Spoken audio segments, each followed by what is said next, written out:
دوستو، روشنی T V میں خوش آمدید۔ چین 1958 اور 1962 کے درمیان جہنم بن چکا تھا۔ ڈچ مورخ فرینک ڈیکوٹر نے اپنی کتاب ماؤ کے چین کے عظیم قحط کا آغاز اس طاقتور جملے سے کیا ہے۔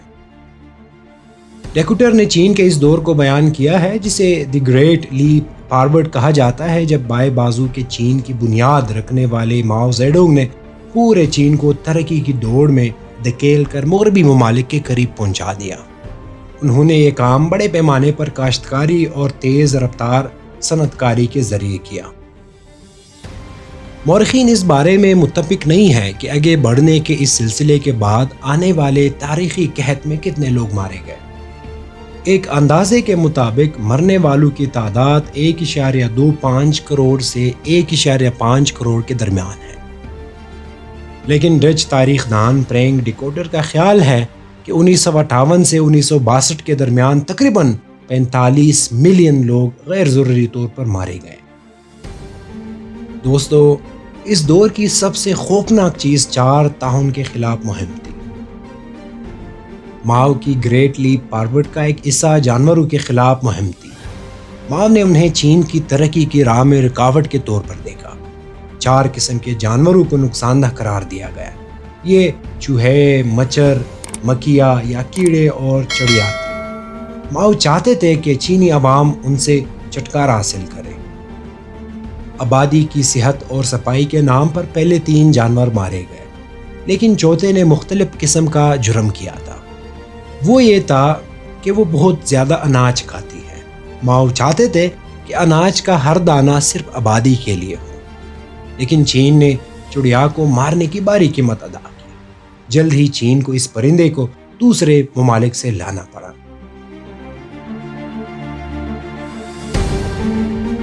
دوستو، ان چند برسوں میں چین میں جو کچھ ہوا، اس کے بارے میں ماہر ماحولیات مصنف جان پلیٹ کہتے ہیں کہ تاریخ فطرت کی تباہی کی کہانیوں سے بھری پڑی ہے، لیکن 1958 میں چین میں جو کچھ ہوا اس سے شاید ہی کسی تباہی کا موازنہ کیا جا سکے۔ چین کے باہنی رہنما ماؤ نے فیصلہ کیا کہ ان کا ملک چڑیوں کے بغیر رہ سکتا ہے۔ بہت سی دوسری پالیسیوں کی طرح اس فیصلے کا اثر اس قدر وسیع ہوا کہ تباہی کا ایک سلسلہ شروع ہو گیا۔ چڑیا کو مارنے کے لیے ہر طریقہ استعمال کیا گیا۔ انہیں گولی ماری گئی، لوگوں نے گھونسلے توڑ دیے اور انڈے نکالے گئے۔ انہیں مارنے کا سب سے بھیانک طریقہ یہ تھا کہ ان کا پیچھا کیا جائے اور اس وقت تک شور مچایا جائے جب تک وہ بے ہوش نہ ہو جائے۔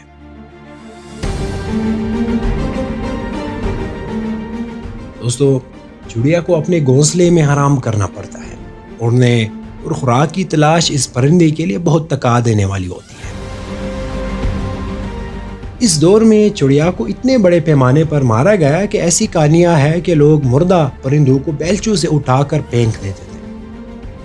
2 سال کے اندر یہ نسل جو چین میں سب سے زیادہ پائی جاتی تھی، محدومیت کے دہانے پر پہنچ گئی۔ چڑیوں کے خلاف استعمال ہونے والے طریقے اتنے درست نہیں تھے کہ انہیں اسی نوع تک محدود رکھا جا سکے۔ لوگوں کے ہجوم نے گھونسلے توڑ دیے اور جو بھی چڑیا دیکھی اسے مار ڈالا۔ بیجنگ جیسے شہروں میں لوگ اتنا شور مچاتے تھے کہ پرندے تھک جاتے تھے اور اڑتے ہوئے مر جاتے تھے۔ اس سے نہ صرف چڑیا بلکہ پرندوں کی دوسری نسلیں بھی متاثر ہوئی۔ کئی سال پہلے چینی صحافی اور ماحولیاتی کارکن ڈائکنگ نے لکھا تھا کہ ماؤ کو جانوروں کے بارے میں کچھ نہیں معلوم تھا۔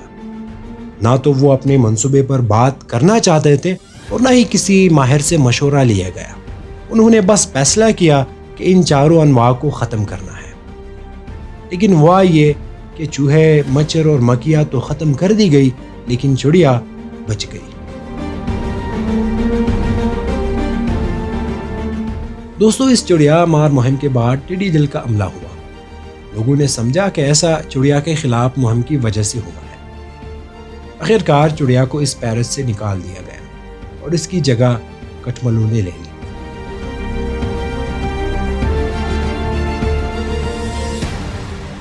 دوستو، کسی حد تک قدرتی توازن برقرار رکھنے کے لیے چین کو روس سے لاکھوں چڑیا لانی پڑی۔ اس کی وجہ یہ تھی کہ چڑیا ٹڈیوں کو کھانا پسند کرتی ہیں۔ ٹڈیوں کو کھانے کے لیے کوئی چڑیا باقی نہیں تھی۔ اس کی وجہ سے ٹڈیوں کا طاعون، فصلوں کی خرابی اور اس کے نتیجے میں آنے والے قحط نے لاکھوں لوگوں کی جان لے لی۔ دوستو، یہاں پر آپ کو بتاتے چلے کہ چڑیوں کی ہلاکت، ٹڈی دل کے حملوں اور قحط کے درمیان براہ راست تعلق قائم کرنا آسان نہیں ہے۔ چڑیا زیادہ تر اناج کھاتی ہے اور کیڑے مکوڑے اپنے بچوں کو کھلاتی ہیں۔ یہ کام سال کے مخصوص اوقات میں کرتی ہے۔ اگر آپ کو لگتا ہے کہ چڑیا زیادہ تعداد میں نہیں ہے اور وہ ایسا نہیں کر رہی ہے تو اس کا براہ راست اثر کیڑوں کی آبادی پر پڑے گا۔ ایک بات یہ ہے کہ اس مہم کے تحت صرف چڑیا ہی نہیں ماری گئی، بلکہ پرندوں کی بہت سی دوسری نسلوں کو بھی نشانہ بنایا گیا، جن میں سے کئی ایسے ہیں جو چڑیوں سے زیادہ کیڑے کھاتے ہیں۔ یہاں یہ کہنا غلط نہیں ہوگا کہ چڑیا کے خلاف مہم قحط کی ذمہ دار تھی، لیکن اس کی اور بھی بہت سی وجوہات تھیں۔ قحط کی بنیادی وجہ 1960 کی خشک سالی تھی۔ اس کے علاوہ چین کی امرانہ حکومت نے فطرت کو بدلنے کی کوشش میں جو غلطیاں کی، ان کو بھی نظر انداز کر دیا گیا۔ ان غلطیوں میں زرعی پیداوار کے طریقوں کو تبدیل کرنا بھی شامل ہے، جس کی وجہ سے فصلیں تباہ ہو گئی۔ بہت سے لوگوں کا یہ بھی ماننا ہے کہ حکومت نے صنعتوں کو فروغ دینے کے لیے اسٹیل کی پیداوار میں اضافہ کیا، جس کی وجہ سے بہت سے لوگوں کو اپنے گاؤں چھوڑ کر فیکٹریوں میں جا کر کام کرنا پڑا۔ اس کی وجہ سے زرعی پیداوار میں کمی آئی اور قحط کے دوران ضروریات پوری نہ ہو سکی۔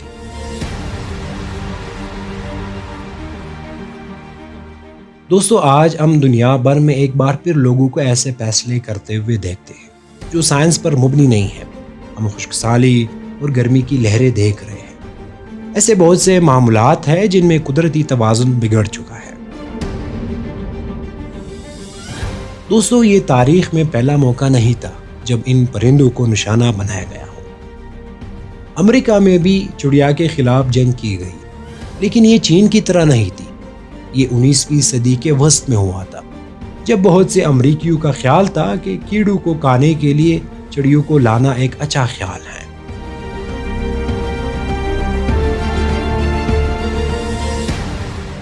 دوستو، امریکہ میں بہت سے لوگوں نے چڑیا درآمد کی۔ یہ پورے امریکہ میں بروکلین اور اوریگون میں ہو، اور چند دہائیوں کے اندر چڑیوں کی آبادی میں زبردست اضافہ ہوا۔ چڑیا بہت سے دوسری نسلوں کی طرف جارحانہ ہو سکتی ہے۔ بہت سے لوگ تھے جن میں پرندوں کا مطالعہ کرنے والے بھی شامل تھے، جنہوں نے دیکھا کہ بہت سے علاقوں سے دیسی پرندے غائب ہو رہے ہیں کیونکہ وہاں چڑیوں کا غلبہ ہے۔ ایسے میں وہ لوگ جو چڑیا کی آبادی کو کنٹرول کرنا چاہتے تھے اور وہ لوگ جو چڑیا کو محفوظ رکھنا چاہتے تھے، آمنے سامنے آ گئے۔ تاہم اس تصادم کا اثر اس طرح نہیں ہوا جیسا کہ چین میں ہوا تھا۔